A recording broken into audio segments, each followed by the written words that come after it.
अस्सलामुअलैकुम रहमतुल्लाहि बरकातहू। कैसे हो मेरे दोस्तों? मैं हूं आपका अपना प्यारा दोस्त इसराइल खान, फिर से हाजिर हुआ हूं the real history RH channel लेकर सुल्तान सलाहुद्दीन अय्यूबी रहमतुल्लाह अलैह की दास्तान। उम्मीद है ये दास्तान आपको अच्छी लगती होगी। ये आपका अपना चैनल है, इसे लाइक सब्सक्राइब कमेंट शेयर जरूर करिएगा मेरे दोस्तों।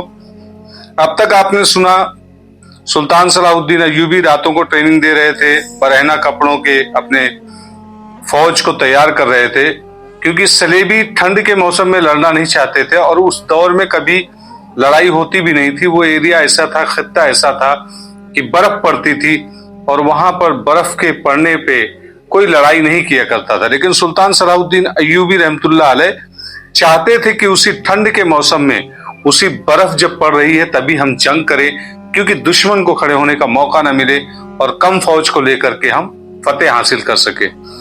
और इस तरफ सुल्तान सलाहुद्दीन अय्यूबी की फौज मश्क कर रही थी, ट्रेनिंग कर रही थी, और वहां से रेमांड ने अपने एक बहुत ही माहिर तजुर्बेकार जासूस को भेजा था, जो यहां पर आकर के देखा कि रातों को सुल्तान सलाहुद्दीन अय्यूबी रहमतुल्लाह अलैह ट्रेनिंग करा रहे हैं, लेकिन उसने कोई उसके ऊपर में थोड़ा भी ध्यान नहीं दिया, केयर नहीं किया।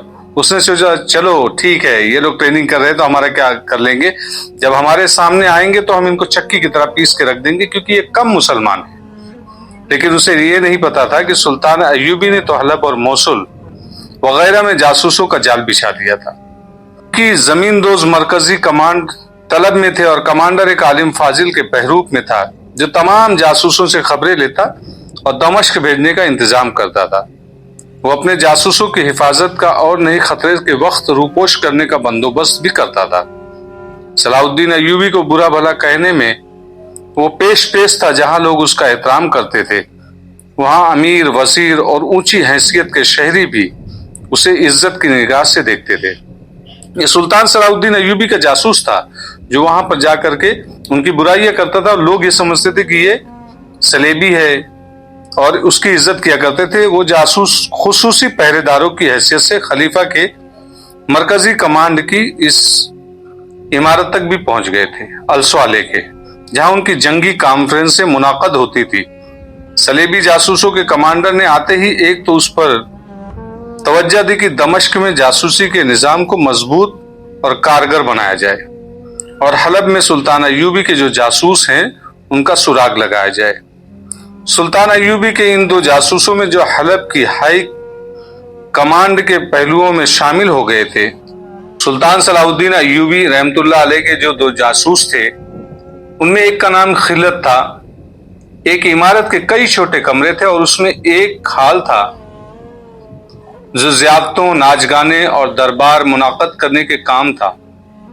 खूब आता था, सजा हुआ था। जब से हलब के अमीरों वजीरों ने सलेबियों के साथ दोस्ताना गांठा था, वहां पर रोजाना शराब की महफिलें, नाच गाने हुआ करती थी और नई नई लड़कियां रोजाना आया करती थी, क्योंकि मुसलमानों में तब ये रिवाज नहीं था कि नाच गाने हो, लेकिन उन चीजों को ईसाइयों ने भर दिया था और वहां पर रोजाना शराब का भी दौर चला करता था, नाच गाने भी हुआ करते थे। और मुसलमान जो उमरा थे, मलिक अल-स्वाले, जो नूरुद्दीन जंगी रहमतुल्लाह अलैह का बेटा था, कम उम्र था, कम सिन था, उसे गुमराह कर दिया गया था।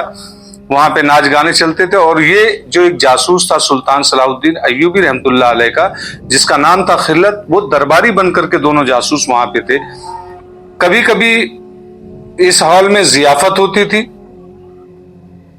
एक नई लड़की और एक नया इंसान नजर आया, जिसे खिलत और वो पहरेदार जो जासूस सुल्तान सलाहुद्दीन अय्यूबी के थे उन्होंने कभी नहीं देखा था। लेकिन एक लड़की थी जिसे वो 3-4 दिनों से देख रहा था। ये एकदम नई थी। खिलत अपने साथी के साथ ड्यूटी खत्म करके जा रहा था कि लड़की सामने आ गई। वो ठिठक गया। ये चेहरा उसे जाना पहचाना लग रहा था।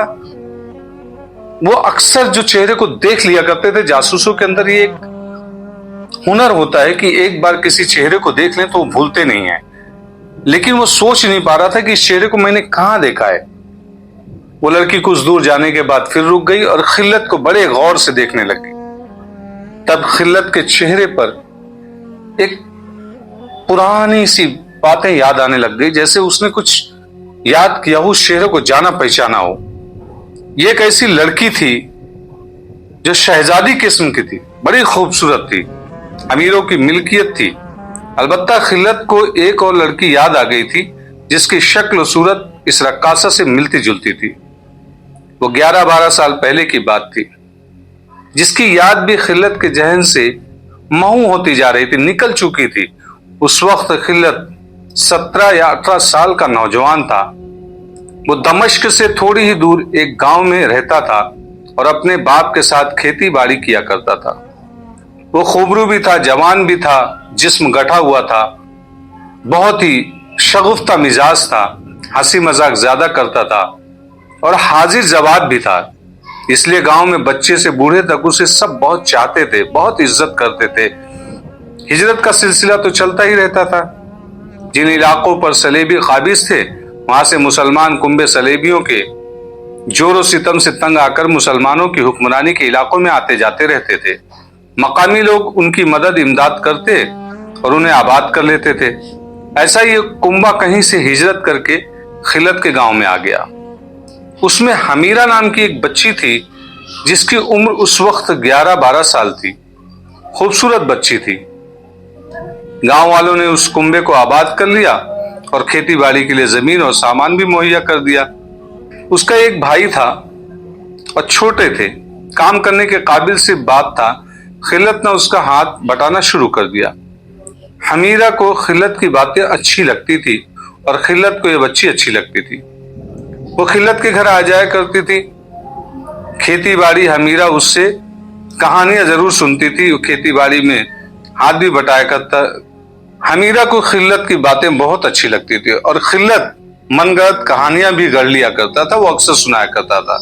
2-4 माह बाद हमीरा के बाप ने खेती बाड़ी में दिलचस्पी लेनी छोड़ दी।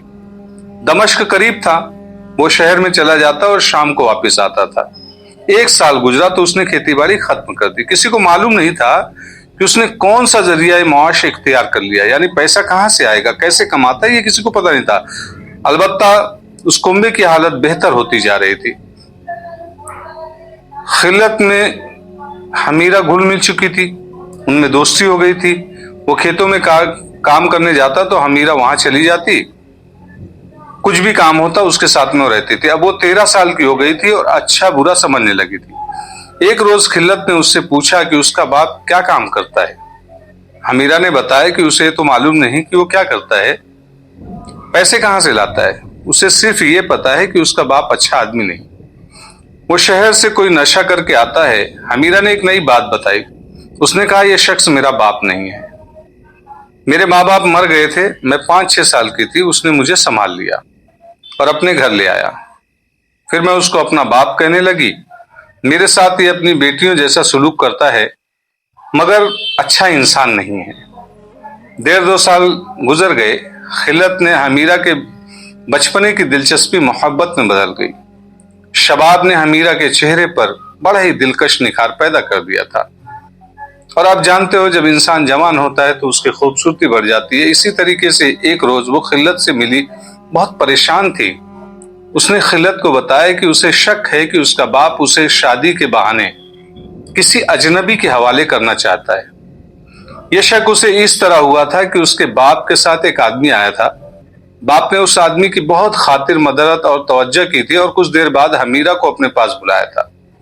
उस अजनबी ने हमीरा को बड़ी गौर से देखा था। हमीरा ने बाप से पूछा कि उसने क्यों बुलाया है, तो बाप ने कोई ऐसा बहाना पेश किया था जिसने हमीरा के दिल में शक पैदा कर दिया था।